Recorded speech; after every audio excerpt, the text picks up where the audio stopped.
Yo soy Ilse Matus. Yo soy Pedro Sevilla. Y yo soy Marin Clotet. Y nosotros somos el equipo de lectores de Medio Tiempo. Y en este video vamos a hablar un poco del concepto de la otredad y su papel en la construcción de la identidad.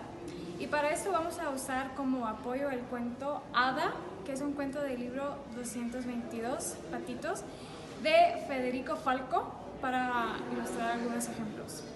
Y primero vamos a hablar un poco del cuento, de lo que se trata, y después vamos a profundizar más en los conceptos a tratar, y después vamos a presentar los ejemplos encontrados en el texto para finalmente cerrar con nuestras conclusiones y comentarios. La historia trata de una joven de la ciudad de Buenos Aires llamada Ada, que disfrutaba de paseos y salidas con amigas y también que leía mucho. En un viaje de vacaciones conoce a un joven llamado Elvio, pueblerino, y tras meses de correspondencia ella decide casarse con él e irse a vivir a Cabrera. A partir de ahí seguimos al personaje en su camino para adaptarse a esta vida en el pueblo que no termina de encajar con la imagen de vida que ella tenía planeada. Entre los personajes tenemos a Ada como la principal, Elvio como secundario, y también tenemos otros personajes ambientales como son todos los que se mencionan en la historia y que solamente llenan los espacios en la misma. Sobre el narrador podemos decir que es un narrador homodiegético, ya que este está involucrado en la historia, pues es la misma Ada la que nos va relatando todo lo sucedido. Por otro lado, es extradiegético, ya que no nos está hablando de algo que ocurre en ese momento o en ese espacio, sino que podemos intuir que es una Ada ya adulta la que está recordando su juventud y el transcurso de su vida en Cabrera. Dentro de sus atributos está el ser un narrador con mirada interna, ya que solamente vemos lo que ocurre alrededor de Ada y sus recuerdos. Ella no sabe lo que piensan otros personajes, solamente la seguimos a ella. Por otro lado, su voz es pensamiento, ya que todo es lo que ella piensa, lo que ella recuerda. Los diálogos que se presentan también forman parte de sus recuerdos.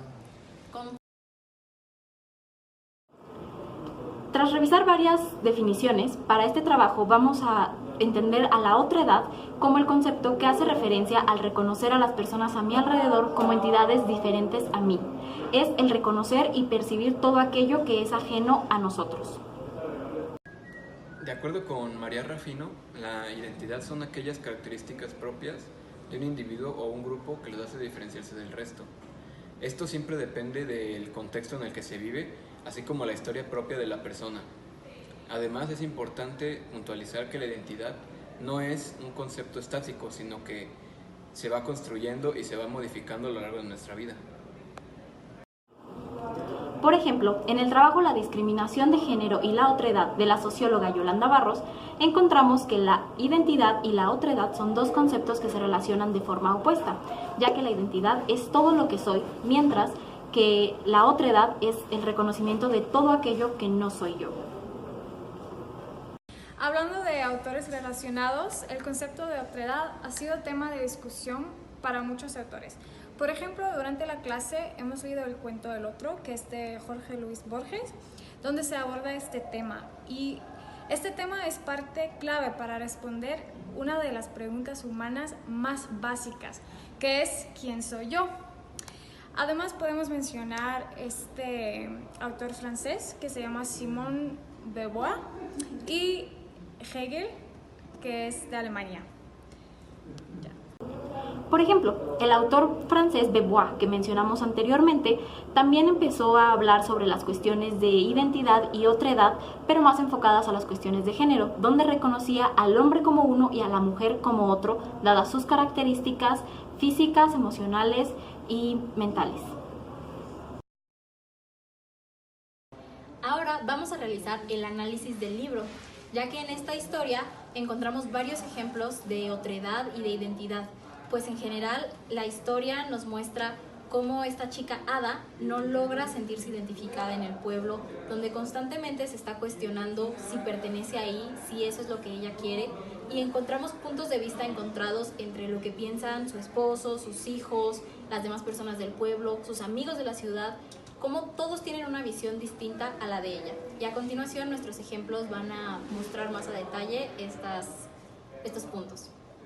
Uno de los ejemplos que tenemos lo podemos encontrar en la página 52 en el libro. Y es así: fue un gran cambio. Cabrera era como él me lo había contado, pero no como yo lo había leído. Queremos compartir esa parte del libro porque es una parte que nos muestra la diferencia en el pensamiento de los dos personajes, de Ada y de Elvio. Y la parte es un ejemplo de que dos personas pueden tener una interpretación muy diferente, porque lo que Elvio quería transmitirle a Ada no era lo que ella entendía. Otro ejemplo lo encontramos un poco más adelante en el libro, cuando la protagonista ya tiene hijos y nos cuenta que los va viendo crecer, que ve cómo viven en el pueblo, y se da cuenta, y en esta cita lo vemos, que dice: ellos son como Elvio, están bajo un hechizo que yo no entiendo. De entrada está haciendo esa distinción de ellos, sus hijos, como otra entidad con la cual ella no logra compaginar, porque a pesar de todos los años que ha pasado en este pueblo, ella sigue sin sentirse realmente como parte de Cabrera, no se identifica y constantemente hace esa distinción entre ella, la persona de la ciudad, y ellos, las personas que viven en el pueblo y que llevan una vida diferente a la que ella esperaba. También está esta frase en el libro que nos reafirma la idea de que la identidad es una cosa cambiante y que siempre tiene que estar transformando, porque incluso ya al final, cuando Ada ya está de regreso en la ciudad donde ella sentía que pertenecía, menciona que algunas tardes pienso que a mi dibujo todavía le falta un trazo dominante, una raya que venga ahora y que organice toda la composición, la equilibre y revele el verdadero sentido de todas estas líneas.